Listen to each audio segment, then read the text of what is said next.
There is something that frustrates new teachers more than their paycheck. I promise there is. And what it is, you already know? It is communicating with parents. I've talked to new teachers, and for some reason, people just don't like communicating with parents. I know the reason, but the issue with not communicating with parents is if we're afraid to communicate with parents, we don't tell them about the good things. We don't tell them about the bad things. Sometimes we don't even assign consequences because we're afraid that we have to reach out to the parent. If you can connect with me, honestly, let me know. I'm going live right now. I'm looking at the comments. Let's interact. Let me know how you feel because I know a lot of people struggle with communicating with parents. That's what I want to hop on and help you with. I have about 10, 15 minutes before I have to put the kids in the bath. Let's just help you with that because it's super important for teachers and parents to have a strong relationship. Studies by Waterford Upstart show that students that are in classes where their parents and their teachers are in constant communication perform better academically and struggle less with behaviors. So obviously, if we want to set our students up for success, if we want them to have positive student outcomes, we need to have a strong relationship with their parents so we can let them know when they're doing things that are right, when they're doing things that are wrong, and how we can better support them. But if we're afraid of communicating with parents, we won't be able to do that effectively.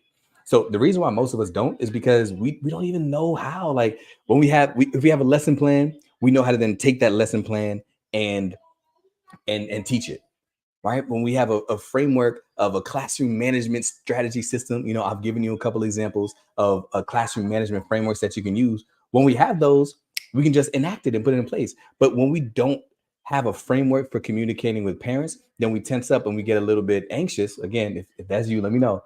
We get a little bit anxious about talking to parents because we don't have a proper framework. So what I want to do is give you a framework. I've broken down 5, maybe 6 steps that you can use for every parent response. Here we go. So if you have a parent that reaches out to you for anything, here's a framework that I want to use. I decided to stand up today. Let me know what you think about it. I just wanted to stand up to see how it goes. Let me make sure my light is good. Oh, not too much. Make sure my light is pointing at me. Okay. All right. So here's the framework. It's going to be 6 A's because I wanted you to be able to remember it. The first thing that you have to do is I want you to let me go ahead and read it. I thought I was ready. Oh, actively listen. That's the first one. Actively listen. So when a parent reaches out, whether it's via phone, whether it's via text, whether it's via an email, they may say something like this. Let me think of an example. They may say something like,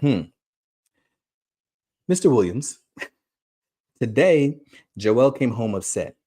When I asked him what was wrong, he said that his classmate Niall hit him in the cheek during recess.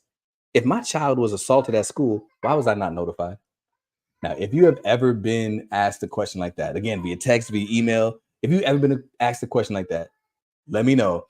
But let me show you how to respond to it. The first thing that you have to do is actively listen. Actively listening. Yeah, that's my son Joel. He heard me say his name. He's like, let me let you guys know I'm here too. Actively listening. What were they really, really saying? There was a lot of words that she used just now, but what was she really, really saying? Joel came home upset. When I asked him what was wrong, he said a classmate Niall hit him in the cheek during recess. If my child was assaulted at school, why was I not notified? So what she's really saying is my kid is at school, my child is at school getting beat up in her brain, right? And you know about it and you're not telling me. So we're actively listening to, okay, so her concern is that she thinks her child's not being supervised. She thinks that he's being attacked. She thinks he's being assaulted, right? You got to think about it from a parent standpoint. They're not with us for all 8 hours of the day or 6 hours, however long school day is. But so if their child comes home and they're complaining about something that happened at school, they're now filling in the blanks themselves. And now they're picturing what could have potentially happened. So if he's saying, I'm out at recess and I got hit in the cheek, she's imagining like, man, the teachers were off on the corner on their phone, not paying attention. Somebody came over and just demolished my son, just hit him in the cheek. And nobody knew anything about it. Nobody did anything about it. And as a teacher, you know that most of the times that's not the case. Like a lot of times we are vigilantly watching, but we can't see all the kids all the time. And honestly, a lot of times students know what the blind spots are. They know if I go behind the slide, I can hit and nobody will see. You know what I'm saying? Like students know how to get around teacher supervision. So don't be guilty. Don't feel guilty. So I don't want you to approach with like being defensive, but after you actively listen, I want you to approach empathetically. See what I'm saying? Approach empathetically. That's the second A.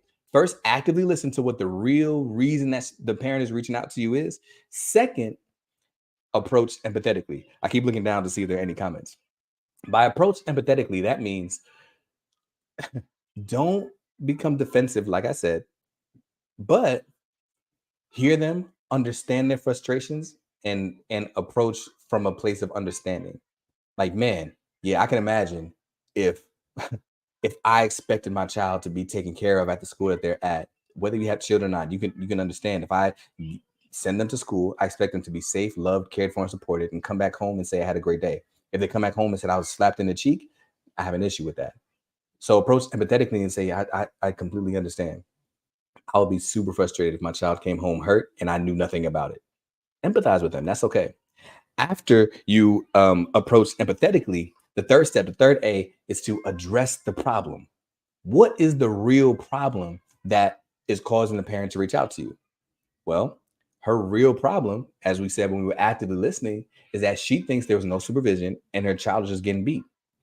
Address that head on. After you approach empathetically, address the problem. And now you can say, address exactly what she was talking about. You can say something along the lines of, I'm doing this on the fly. I didn't prepare. So you can say something along the lines of, I was not aware that Joelle was hit in the cheek. Had I have known, I promise I would have taken care of it. Right? Let them know that. Let them know that. That's exactly the problem that you're addressing. That's exactly the problem that she had. Her child was hit in the cheek and she said nothing about it. All right. And then you could let them know tomorrow when we're in school, assuming that this was sent like late or after school or something like that, you can let them know tomorrow I will pull both students, do a full investigation to find out what happened. And I promise I'll address it accordingly because the parent wants to make sure that something is done about it. Right. So you addressed both of the issues. A child was slapped in the face. She didn't know anything about it. You said, I promise if I would have known, I would have communicated, right? And I'm going to go ahead and do an investigation and communicate and handle it appropriately, right? So after you do that, some people stop there after those three A's. They actively listen, okay, and then they approach empathetically, cool, and then they address the problem. The next thing that I want you to do is I want you to answer the questions. If there are any questions, answer the questions that they asked. Okay, why was I not? Why was I not notified? Okay, good thing for us, we've already addressed that. I wasn't aware, so if I was aware, I promise you, I would have let you know. So these two, they don't necessarily have to be sequential, right? Like you don't necessarily have to go in this order, but make sure that these components are in there. So that's our fourth A. Our fifth A is actually my favorite one. So our fifth A, I want you to anticipate their response. Whoop. So when you're looking at this now, right? You got this response. You responded to them, and you said, "All right, I'm thinking, actively listening to what that parent has to say. All right, I'm gonna approach empathetically, and I'm gonna address the problem and answer any questions they may have." Now, if I leave it right here, what could her response be? Man, her response might be, "Were you not watching the kids?" Her response might be, "What's going to happen to the other student?" Her response might be, they ask questions like that. So start anticipating what her response would be, and then go ahead and address it before they have a chance to answer it.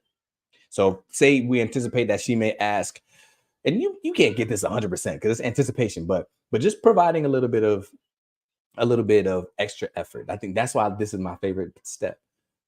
We anticipate that the mom might ask what would happen to the other student. Well, we can't share what would happen to the other student. So we can say, I promise that I'll follow the code of conduct when dealing with the other student.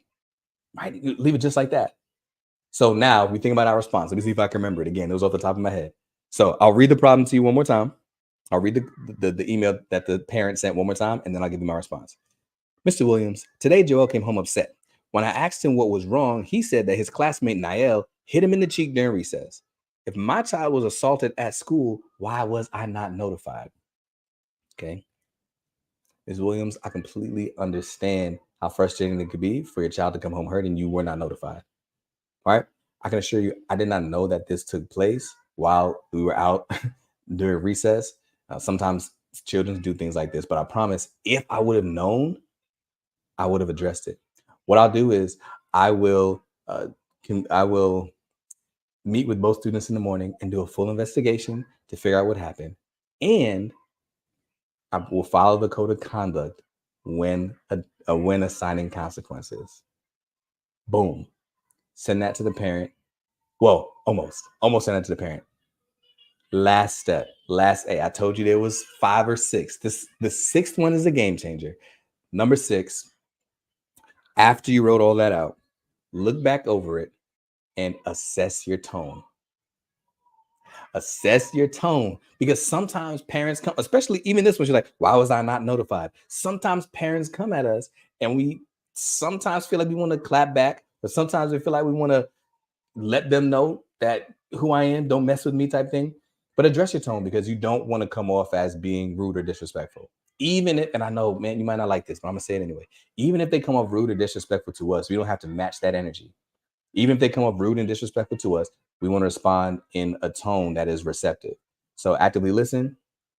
Then you want to make sure that you approach empathetically, then address the problems and answer questions, anticipate the response so that you can get out ahead of it. And before you click send, assess your tone. Read over that whole thing, assess your tone.